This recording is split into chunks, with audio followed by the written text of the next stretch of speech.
When Jonathan Reed turned 68, he realized he had spent most of his life looking at the ocean from behind glass, from bridges, from windows, from the thick lenses of his old captain's binoculars. He had spent decades at sea, then decades away from it. But the sea never really leaves you. It hides somewhere behind the ribs, waiting for the sound of a wave to wake it up. That summer, he packed what he could fit in one small duffel bag and left his quiet inland apartment behind. He didn't tell many people, just a note on the kitchen counter, "Gone to see the tide again. Don't wait up." He rented an old camper van, rusty at the corners, and drove south until the air began to smell like salt. On the passenger seat sat his only travel companion, a small photo frame with a faded picture of his late wife, Mary. She had loved the sea more than he did, or maybe she had just loved watching him love it. On the third day, Jonathan stopped at a small coastal town called Ashbourne. It wasn't on the map he had printed out. It just appeared, like places sometimes do when you're ready to find them.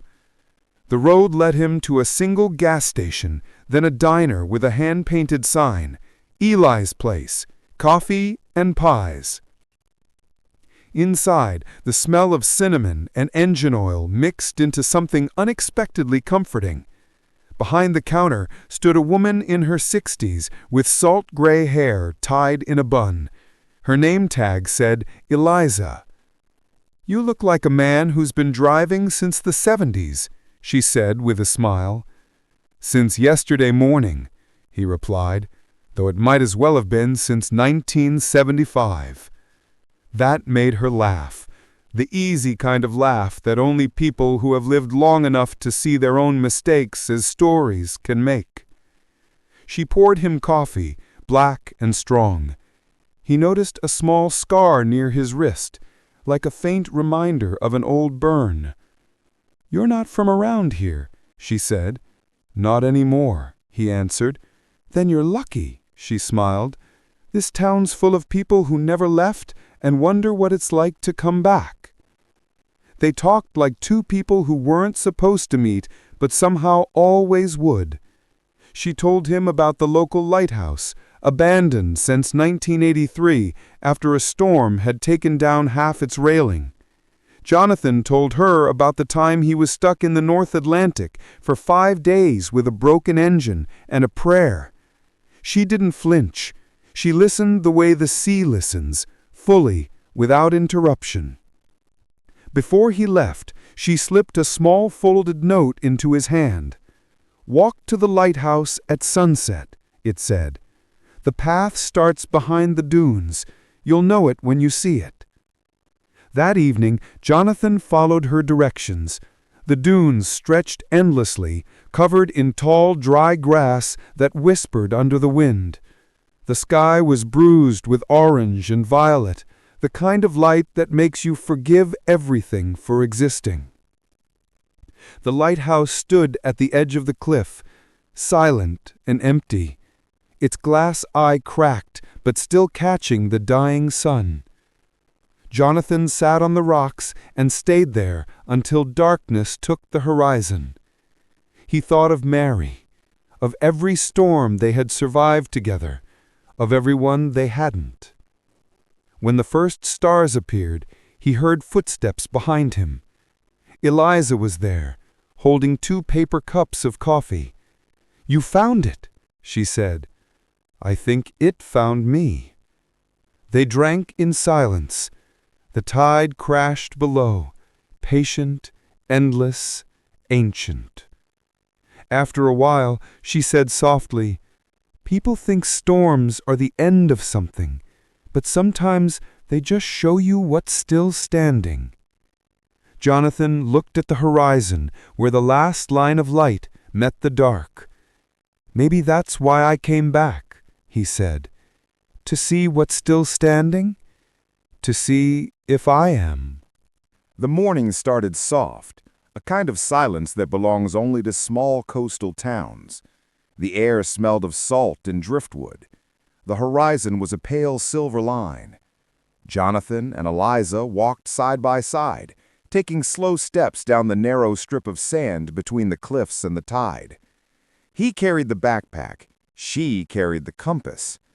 Every now and then they traded places, not because they had to, but because balance had quietly become their unspoken ritual.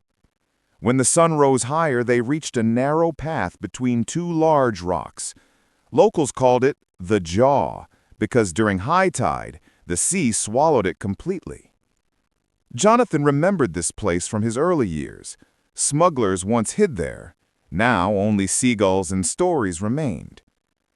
"If we make it through before sunset," he said, "we'll have calm ground ahead." "And if we don't?" she asked. He smiled. "Then we'll camp among the rocks. Wouldn't be the first time." Her laughter echoed through the cliffs, soft but strong. It was the kind of sound that made even the wind pause to listen.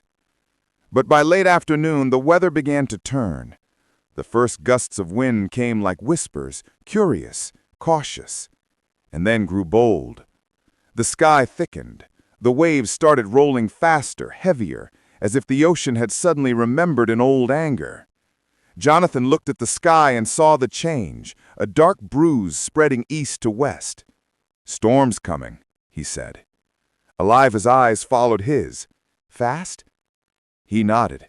"Faster than we are." The air shifted. That old, unmistakable scent, wet steel and electricity. He hadn't smelled it since 1987 on the North Atlantic. "Keep moving," he said, calmly. "Steady. Don't run. Running gets you hurt." The wind howled louder now, tugging at their clothes, biting into their faces. They leaned forward, step by step, through flying sand and white foam. By the time the first drops of rain hit the ground, they weren't drops anymore. They were glass, heavy, sharp. And then, thunder. Not the distant kind, but the kind that shakes your ribs from the inside. Eliza grabbed his arm. "Over there! That shadow! Is it a cave?" Jonathan followed her finger. A dark cut in the rock, maybe 20 yards ahead. "Move!" he shouted. "Now!" They ran, stumbling over the stones, clinging to each other as the sea roared like a living thing.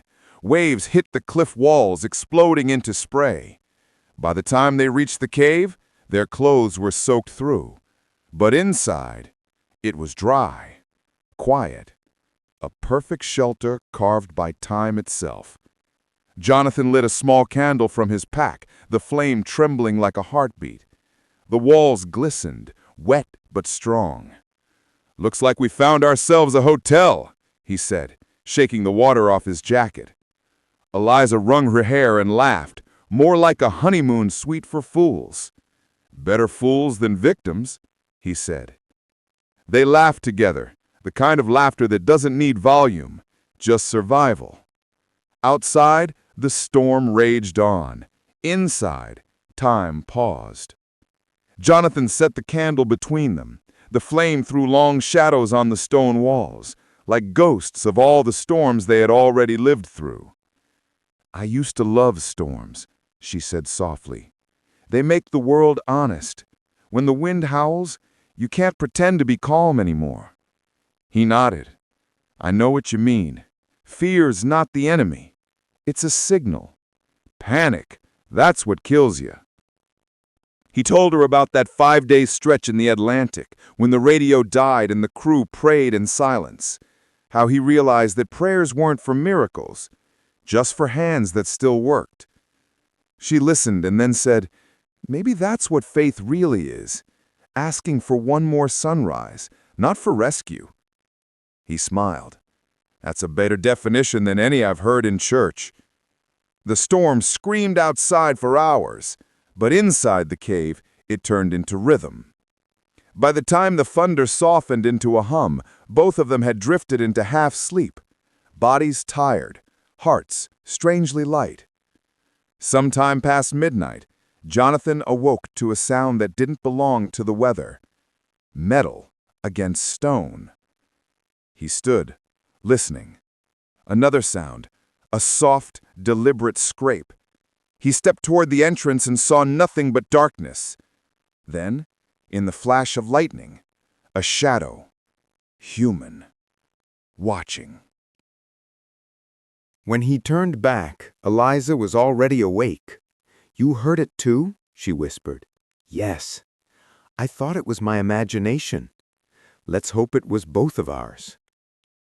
They sat quietly after that. The thunder rolled farther away, and in that silence something settled between them. Not fear, but a strange shared knowing that the past sometimes walks behind you, waiting for its moment to speak. When morning came, sunlight poured into the cave like gold. The storm had moved on, leaving the world scrubbed clean. Outside, the sand was marked with faint footprints, maybe theirs, maybe not. As they walked out, Eliza asked, "Do you ever think about that night in 1983? He smiled faintly. "I think the ocean does, every time it sends a wave my way." "And what do you think it's saying?" "That we survived for a reason, maybe to finish a story we left half told." She nodded. "Then let's go tell it." Ahead, the broken silhouette of an old lighthouse rose against the morning sky, a monument of rust and glass. And Jonathan thought, the sea always takes what it must, but sometimes it gives back meaning. Morning after the storm came polished and bright, as if the world had been rinsed in salt and sunlight. Every pine needle held a bead of water that flashed like its own tiny lighthouse. The ocean breathed slower now, but there was still a faint rasp in its voice, a reminder of what the night had taken and what it had spared. Jonathan and Eliza set out early. The path hugged the cliff, narrowing at times to the width of a palm. They walked with the steady focus of people who know that every step is a decision. The compass lay warm in Eliza's pocket. Jonathan kept his eyes on the light ahead, not the sky's light, but the idea of a light, the old beacon that had once carried men home. By noon, they reached it. The lighthouse stood on the edge of the headland, peeled and stubborn, its white paint flaked into scales, its metal staircase webbed with rust. The door hung from a single hinge, the other hinge dangling like a broken sentence. Up top, the glass eye was cracked in one sector, a spiderweb frozen in daylight.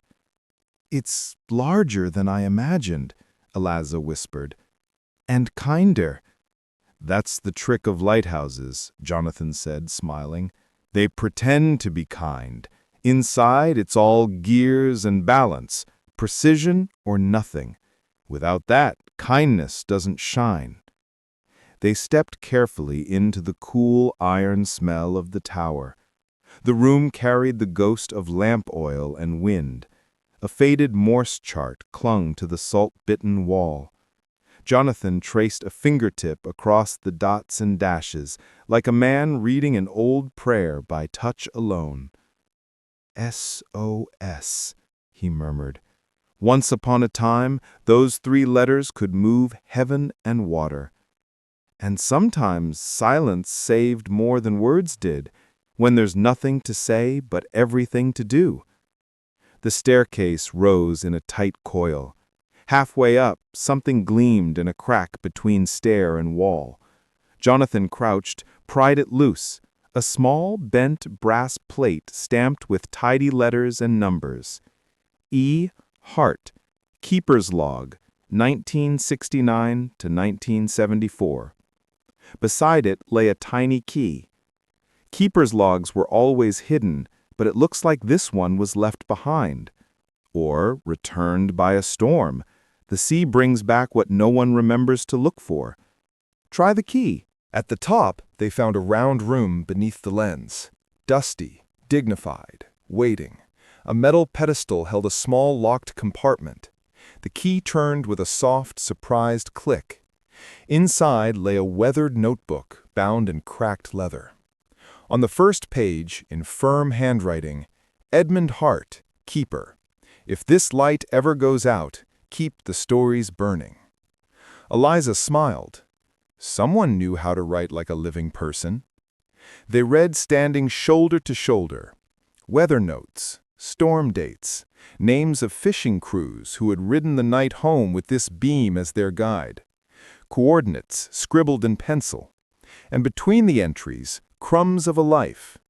Marianne baked bread. It tasted like a childhood I had mislaid. The gulls vanished 80 minutes before the wind. Quick storm coming. A young man asked me to hold the light 5 more minutes for the woman he loves. Lights are for those with no choice, but I held it anyway. Jonathan turned a page and felt his throat warm. An August entry from 1970. Captain Reed came close enough that I saw his face. There was a quiet in him you can't learn in school. He chuckled, not sure if the Reed named was him. Back then he was barely 26, but in small places, coasts repeat their cast. Near the end came a note boxed in by a faint pencil frame. Lost yacht to the south. Woman aboard. Signal weak. Weather ugly, but I'm keeping the light. If they make it, I'll open the spare gate below. The date, early summer of 1983. Jonathan met Eliza's eyes. The next page jumped to domestic details and then trailed off. That was us, she said softly, that night. And the hands we didn't know were helping, he said, closing the log. Hands made of light. A sigh of wind slipped through the cracked pane. With it came another sound, thinner, not the wind at all, the quick scrape of metal on stone far below. Jonathan glanced at the spiral, empty, yet the sense of someone else thickened like fog. We're not alone, he said. Eliza did not spook. She tied her hair tighter, slid the notebook into her pack. Then let's thank the keeper and use his advice. Spare gate below, remember? Down near the base of the stairs, they found a low hatch disguised as a vent. It opened to a narrow path cut into the back of the headland, shielded by knotty juniper and stone. They moved without hurry, not running, but not lingering either. At the main door, in the distance, a small glint flashed, the flat blink of a lens. Someone was there, watching, then gone. They stopped at a shale terrace where a keeper's shed must have stood once. Only a pale rectangle in the rock remained, and a few hand-forged nails glinting in the dirt. If they've been trailing us since the cove, then either a local has questions, or someone who hasn't been local in a long time, Eliza finished. The type who hates when stories arrive at an ending. She topped the notebook. This doesn't prove anything in court, but it stitches holes. In '83, someone knew our yacht was out there. Someone opened the spare gate. Maybe he's gone now, but there are people who remember, and they're still angry. Angry at what? Angry at loss, at the ocean, at fate, at people who survived when someone they loved did not. When hurt has no target, it sticks to the brightest object in the room. They ate simple sandwiches, looking out at the seam where water met light. For a while neither spoke. Then Jonathan said, voice rougher than he'd planned, I never told you this. A few days after we made port, a young woman came to me, dark hair, eyes like smoke. She asked if a boy with an anchor tattoo on his wrist was among the rescued. I told her we'd pulled only 3. She cried and said her brother had tried to save money, planned to walk the night coast instead of paying a guide. We alerted the Coast Guard. They searched. Nothing. She left without giving her name. Sometimes I think I see her in every shadow. Eliza listened, head bowed slightly. On nights like that, someone always disappears. Even when you save, someone misses the door. You can freeze one step from fire. We're not required to answer for every path. We are required to remember those who didn't arrive. That's the kind of memory a person can live with. They moved inland along a needle-soft trail that cut through stands of pine. In the green hush, the world shrank to the distance between two trunks, two breaths. A fresh-fallen tree blocked their way, not torn by wind, but cut. The saw marks were clean. The placement was too perfect for chance. "We'll go around," Jonathan said lightly, though his gut clicked into an older gear. They slid down to a lower shelf of moss. That's when it happened, the quick tween snaps of shutters, left and right. Not animals, not branches, the hunter's click of optics. Jonathan turned in time to see a boot vanish behind bark and a stripe of gray fabric slip away. Nobody advanced, nobody spoke, just eyes, and then absence. "They're not touching us," Eliza said, calm. "They want us to know they exist." "Exactly," he said. "Not poachers, not kids. Spectators who think they're a jury." The path widened into an old service road, half swallowed by grass. A mile ahead, a small wooden chapel huddled at the edge of the trees, a place fishermen had built in the 1950s to say a prayer before risking the night. Jonathan hadn't stepped inside in decades. The door opened without a squeak. The room smelled of wax and pine. Black and white photos lined the walls, crews with their arms on each other's shoulders, single faces framed tight. Above a rough table hung a plaque, "In memory of those who never returned." Beside it lay a thick book. The entries ran like a chain through the years: 1961, 1970, 1983, 1994. Handwriting that changed, but grief that didn't. On a recent page, one name leapt in strong, angular strokes: Nathan Doyle. Eliza traced under the letters, as if touching a scar. "Doyle," she whispered. "There was a woman with that last name on the yacht, Mara Doyle. She held a boy's hand and kept saying, 'Nate, Nate,' even as they carried me to a blanket. I never knew if he was brother, husband, son. Then they took me away. I never saw them again." Something tightened under Jonathan's ribs. The words "smoke-eyed woman" and "Nate" snapped together like parts of a compass finding north. "Maybe this is only a name on a wall," he said. "Or maybe his family is still on this coast, still listening for answers." They stood in quiet. Then Eliza lit a thin candle and set it by the book. Her voice was simple. "For those who didn't make it." Jonathan didn't speak aloud, but an old habit rose in him like a tide. "Give peace to the gone. Give patience to the living. Give me the honesty not to lie when fear arrives." By late afternoon, they needed a place to sleep. Closer to town, the paths widened, and with them came a different kind of risk: more people, more eyes. At a small stream, they found a wooden footbridge that should have been there. Jonathan swore he had seen it yesterday, torn into crooked ribs. Tire tracks slipped through mud on the far bank. Not random, recent. So they're not just watching, they're nudging. Or testing. Will we turn back, or will we build a detour? They followed the stream to a fallen log slicked with moss. Jonathan crossed first, then guided Eliza. On the second step, she slid. He caught the pack strap and her arm at once, but her knee slammed the bark. Pain flashed across her face like lightning. "Sit," he said, gentler than the word sounded. He wrapped a cold pack, then a bandage. "I can walk," she said before he could pronounce a verdict. "I remember what a real injury is. This is an insult, not a disaster." "Insults deserve respect too," he said, smiling. "But yes, we go. Slower."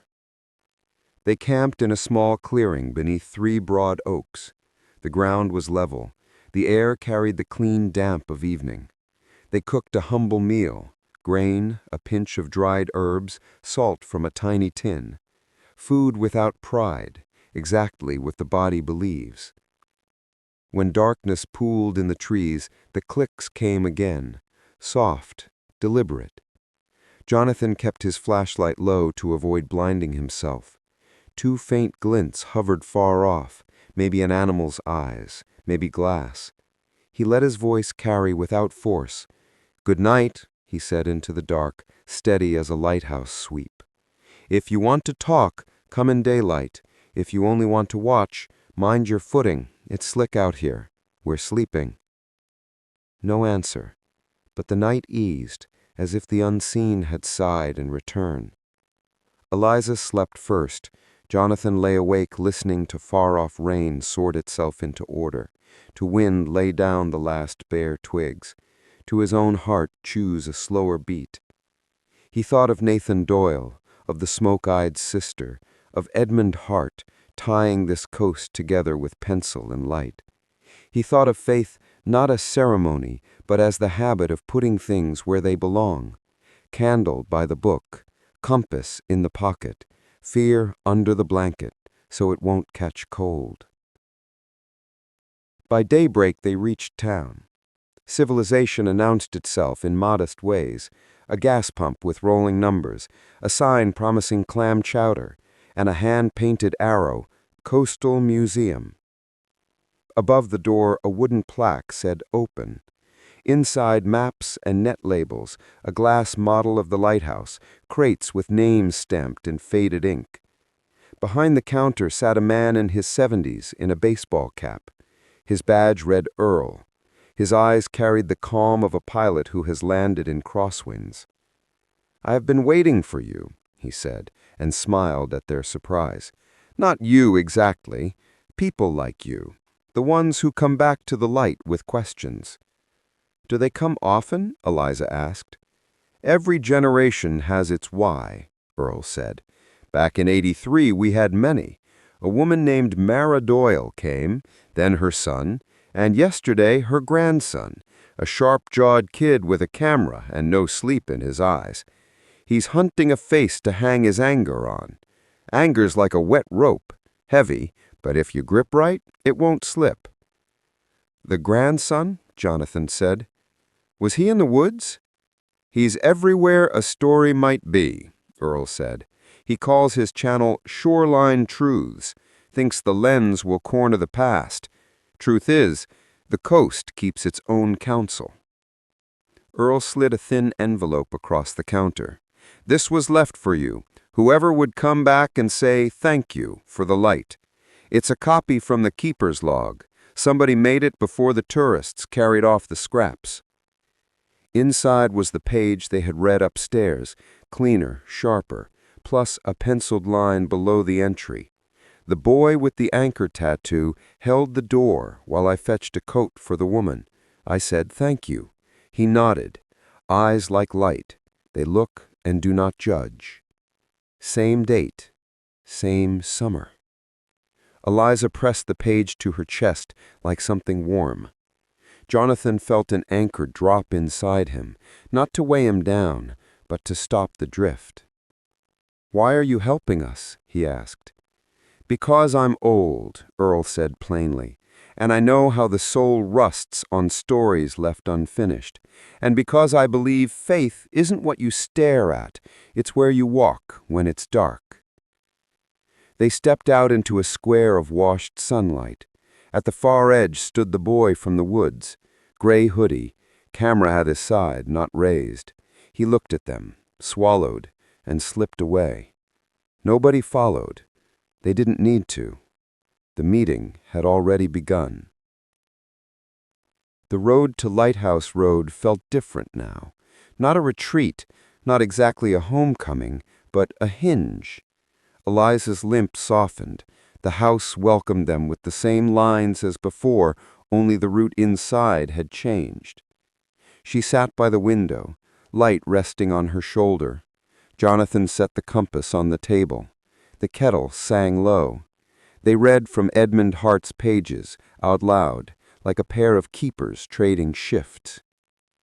That night, On the porch, the lighthouse blinked, slow, lazy, precise. Jonathan touched the pocket where the compass lay and whispered, "Thank you for leading." Then, after a beat, "And for leaving some parts unexplained. Because if everything were explained, there would be no road." In the morning they would go to the chapel and speak to the pastor. They would decide what to do with the boy and his camera, with the name on the wall, with the logbook that braided their lives to a lantern gone cold. But for now, the ocean's breath was even. The night slept. The beam swung and swung, measuring the night in arcs of mercy. Sunday began with the smell of wax and wet pine. The small chapel by the dunes was cool and dim, filled with the low hum of quiet breathing. Wooden pews held the ghosts of sailors and widows. Pastor Elliot read with a slow, honest voice. No grandeur, no promises, just the kind of words that sounded truer for being simple. When the prayer ended, he closed the old Bible and said, "Sometimes the hardest thing is not to lose faith in others. Sometimes it's not to lose faith in yourself. Either way, it takes one thing: time. Give yourself time." Outside, sunlight cut through the trees. The air still tasted of rain. Jonathan and Eliza walked down toward the museum, where Earl had promised to meet them. The wind carried the smell of coffee and salt. Inside the museum, something was different. A hush. Not the usual calm, but the kind that follows a sudden discovery. On the bulletin board, a cluster of photos had been pinned up. Grainy shots of Jonathan and Eliza walking by the lighthouse, standing near the woods, sitting by the cave. Below them, bold black words. They know what happened in 1983. Why are they silent? Underneath, a printed QR code and a title: Shoreline Truths. Earl stood nearby, arms crossed, watching the screen of his phone. The channel was already live. The face of a young man filled the frame. Lean, pale, unshaven, camera eyes burning. "My name is Owen Doyle," he said into the lens. "My grandfather, Nathan Doyle, vanished in the storm of 1983. My family lived in silence for 40 years. But silence isn't peace. Someone out there knows the truth. Maybe it's time they spoke." The video ended with the shot of the lighthouse, blinking in the dark. Earl sighed. The kid's fast, but not cruel. His anger's young. It wants reason, not blood. Jonathan stared at the screen, the name Doyle echoing like thunder. Nathan Doyle. Eliza's voice was barely above a whisper. "Mara Doyle was with me that night. She kept saying his name, Nate, over and over." Earl nodded slowly. "Then this boy's the grandson. He's been around all week, filming, asking questions. You can't blame him. Grief turns into a compass that doesn't point north anymore." Before they could reply, the door creaked. The same young man from the video stepped inside. His camera hung at his side, turned off. His voice trembled, but his words didn't. "Are you Captain Reed?" he asked. Jonathan nodded. "Once, a long time ago." "I'm Owen Doyle," he said. "You were on the rescue ship in 1983. You saved a woman named Mara, my grandmother. She told me about you before she died. She said you did everything you could. I just never understood why my grandfather didn't come back." Jonathan looked at him, really looked at him, and saw not anger, but exhaustion. The kind of tired that doesn't sleep. "Sometimes," Jonathan said quietly, "the ocean keeps its reasons. Sometimes it doesn't take, it trades." They sat together, Jonathan, Eliza, Owen, and Earl. 4 people in a circle of stories. Jonathan told his side, how they had fought through waves, how the engine died, how the flare went unanswered. Eliza added her memory, the woman crying for Nate, the flashlight on the rocks, the brief moment of hope before darkness swallowed everything again. Owen listened without interrupting. When they finished, he spoke softly. I found a copy of the lighthouse keeper's journal in the archives. It says a young man helped open the gate that night for a woman in distress. Maybe that was my grandfather. Jonathan nodded. It sounds like him. I read that note too. Maybe he stayed to make sure someone else got out first. For a long moment, no one said a word. Only the ocean spoke through the open window. Owen's shoulders dropped. I made those videos because I didn't know how else to ask.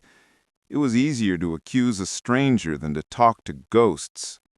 Earl placed a hand on the boy's shoulder. You did ask. You're here now. That's what counts.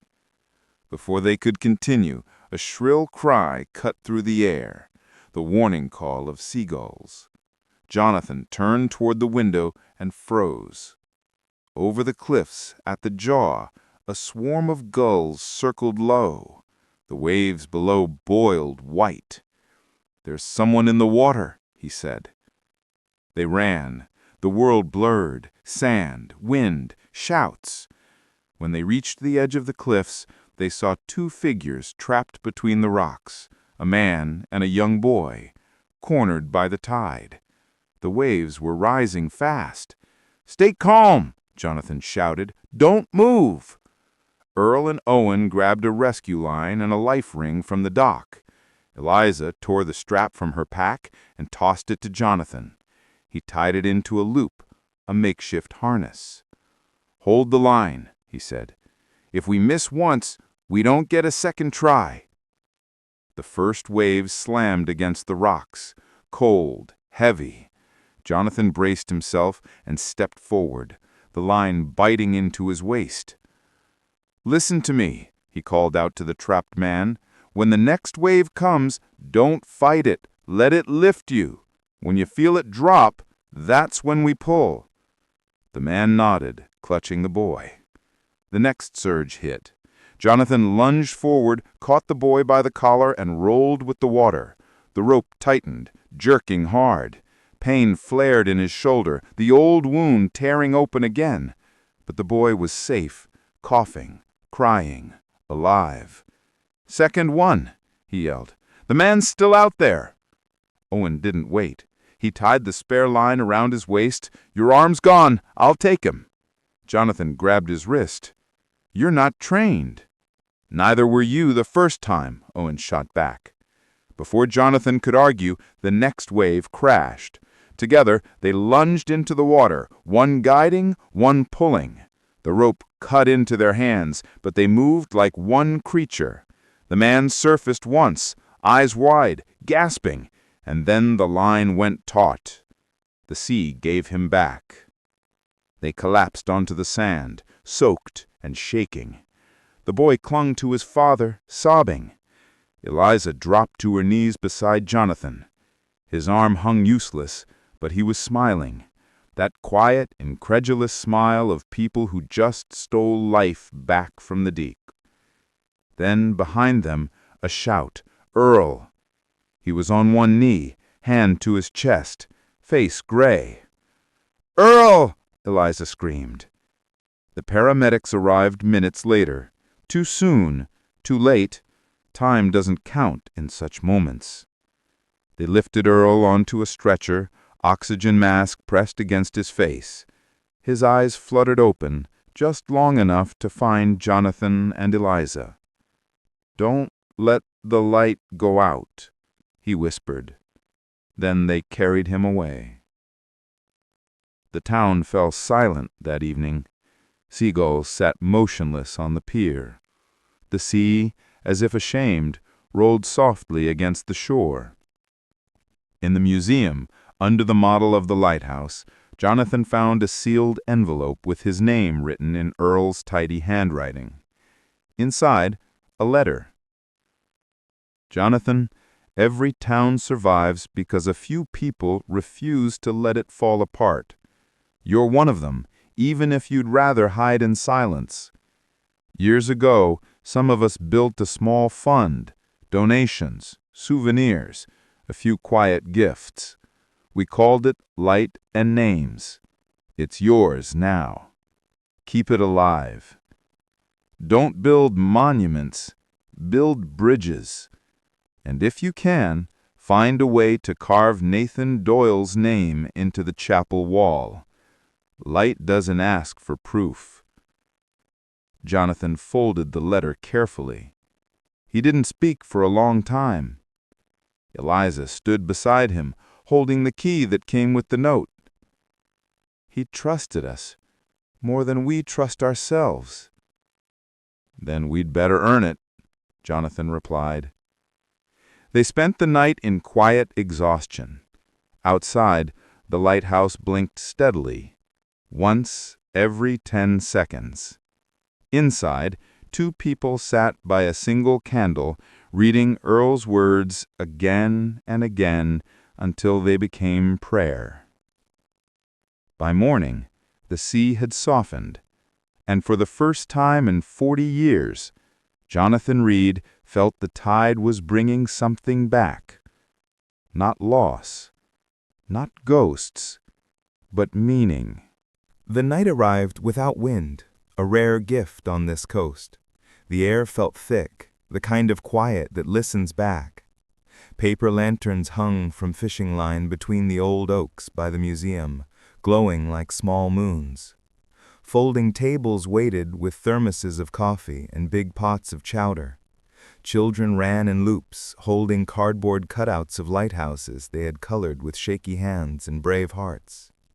Earl walked slowly across the square, thinner than before, but somehow taller. The hospital had released him with instructions and warnings, but he wore both like a light jacket. Beneath the brim of his cap, a half-smile. He shooed away pity with the flick of a wrist. "No speeches about miracles," he said to anyone within earshot. "Tonight is work, light and work." Eliza arrived with a box of mugs and a notepad covered in tidy lines. Jonathan carried a coil of extension cable over one shoulder and the look of a man who had foregone pain for purpose. Owen checked the live stream on his phone, comments flowing like tide. Old sailors from towns up the coast, widows who still kept a candle in their kitchen window, kids who had never seen a real beacon but somehow knew they needed one. "Remember," Earl said, raising a finger, "no heroes, only stories, and then we light." The program began without ceremony. A fisherman spoke first, a weathered man whose voice sounded like rope across wood. He told how he had lost a friend to a squall long ago, and how, 30 years later, the friend's name had been hammered into a buoy and set at the harbor mouth. "Some names float," he said, "some sink. We do what we can to keep them on the bright side of the water." A schoolteacher came next, small and sturdy, who organized her students every spring to pick debris from the beach after storms. "You would not believe what the sea throws back," she said, and laughed, "and what it keeps." A volunteer nurse from the port clinic told about long nights of waiting with blankets and tea. A retired radio operator described the calm voice you must use when the voice on the other end has already surrendered its calm. The crowd listened with the quiet of a crew on watch. Applause came soft like foam. Children stilled, even the gulls perched without heckling. Jonathan did not climb the stage. He stood at the base of the lighthouse, and Owen quietly handed him a microphone.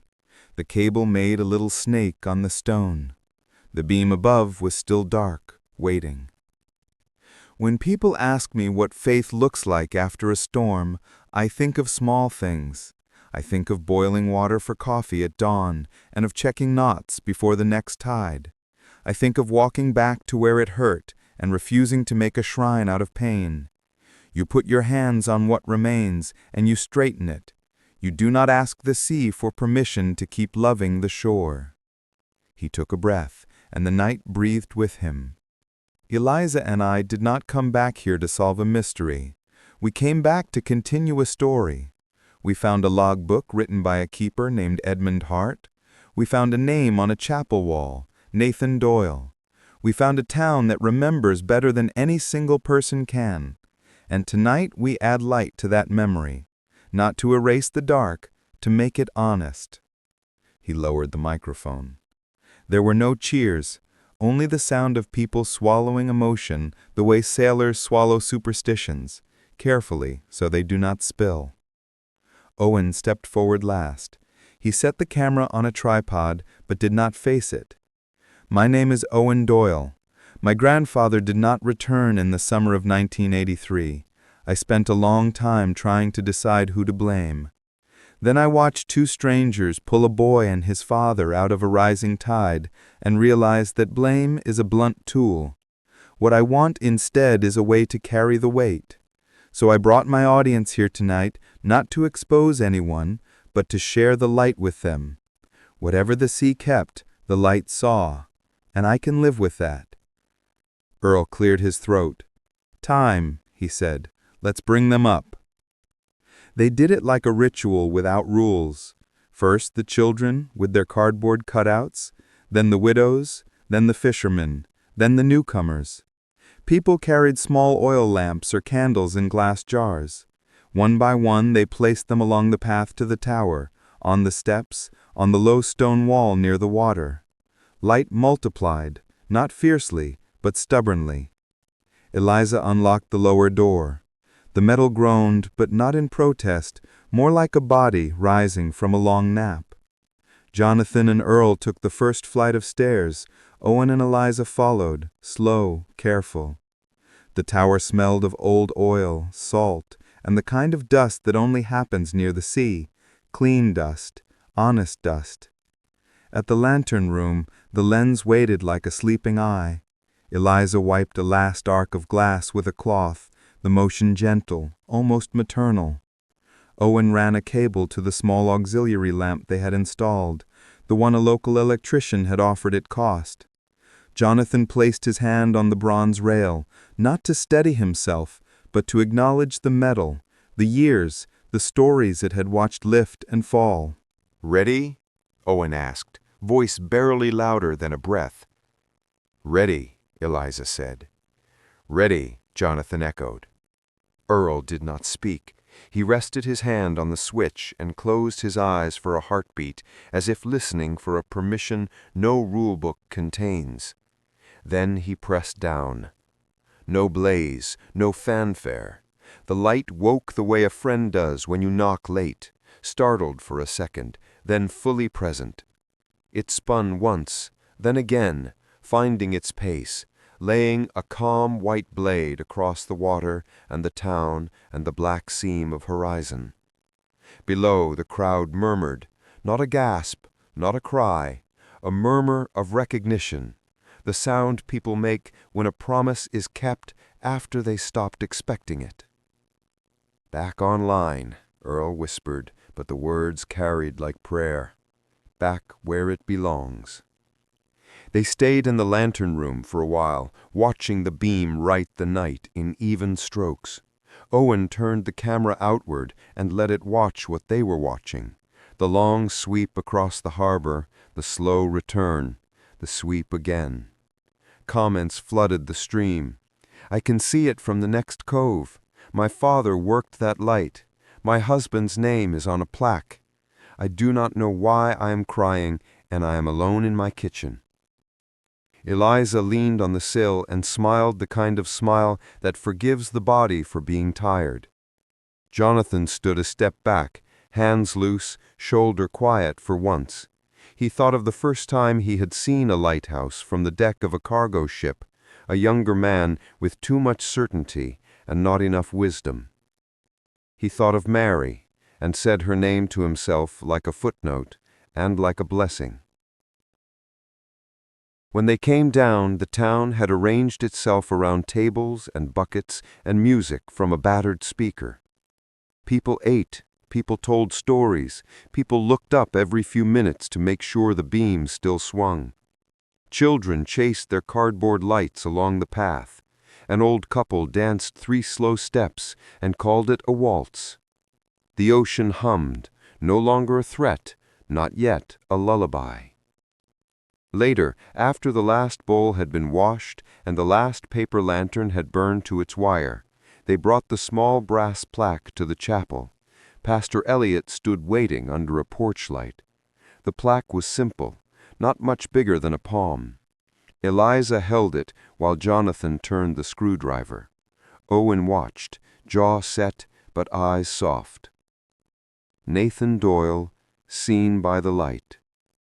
No dates, no explanation, just those 5 words. The pastor nodded once. We do not rewrite the past, we give it room to breathe. They sat for a while on the chapel steps. The beam touched the window and drifted on, a measured heartbeat. What now? Owen asked. Now, Earl said, you keep doing small things until they turn into big ones. You raise money that smells like coffee, not like speeches. You fix boats before they break.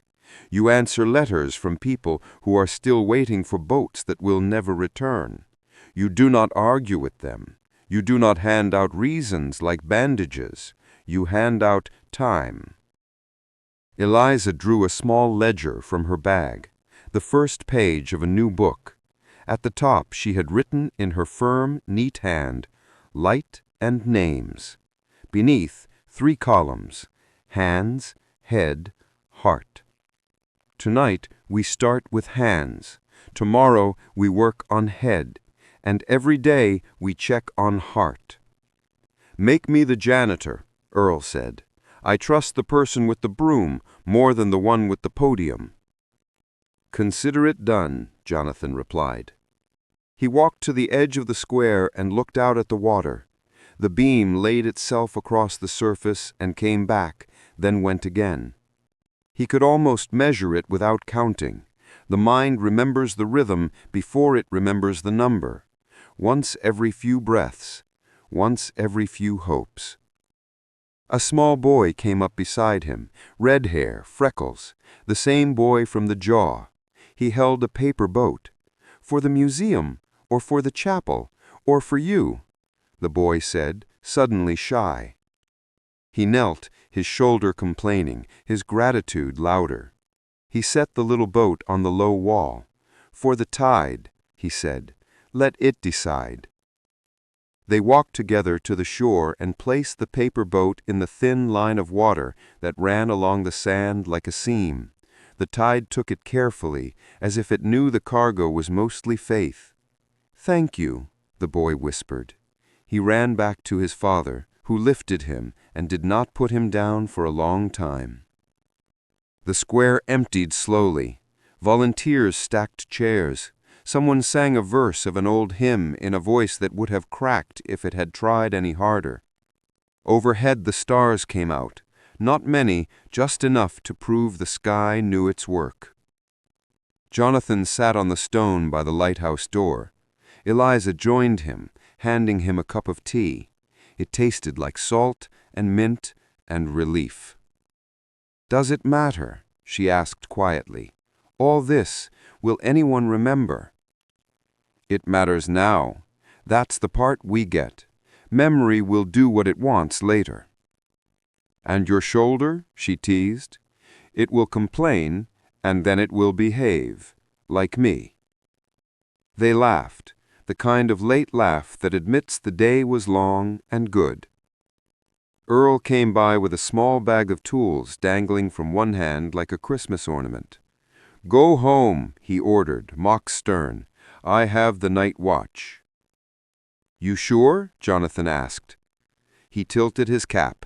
I have been waiting half my life to babysit this light. I am not giving the shift away. Owen arrived, camera packed, eyes red in the way that comes only from gratitude. The stream is still running. People are typing thank you from towns I've never heard of. One woman wrote, I have not thought about my husband's name in years. Tonight I did. It did not break me. That, Earl said, is the ledger that matters. They left him on the stairs, a thin man with a stubborn heart and a small bag of tools, a keeper by any other name. Jonathan and Eliza walked back along Lighthouse Road. The houses slept. The sea did its endless work, carving and smoothing, carving and smoothing. Before sleep, Jonathan stepped onto his porch. The beam brushed the far windows and moved on. He touched the compass in his pocket, still, steady, and thanked the dark for not insisting on answers. Dawn came warm and opal.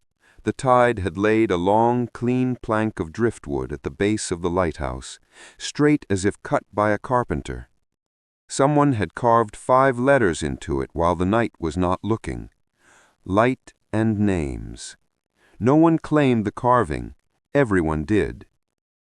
They propped the plank against the low wall, so that anyone who passed could place a shell, a stone, a folded note.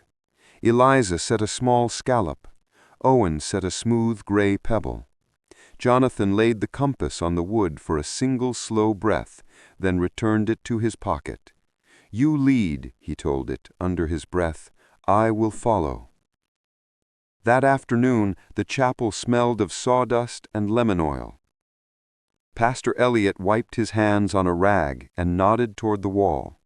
The brass plaque caught a sliver of the beam and gave it back. Nathan Doyle, seen by the light. Eliza touched the letters and did not cry. Owen did not film. Some moments are for cameras. They are for keeping. As the weeks passed, small things grew. The staircase no longer groaned. The cracked pane were a temporary shield until the glass worker from 2 towns north could bring a new segment. A pair of teenagers painted the lower door with patient strokes. A retired electrician rewired a dangerous junction and refused payment. I owed the sea a favor. Tonight it pays me back with sleep. Money came in envelopes that smelled like kitchens, in online notes that read, "For the beam that saw us when we could not see ourselves, for the boy and his father, for the name on the wall." No large checks, no grandstanding. Enough. Enough is a miracle that does not embarrass anyone.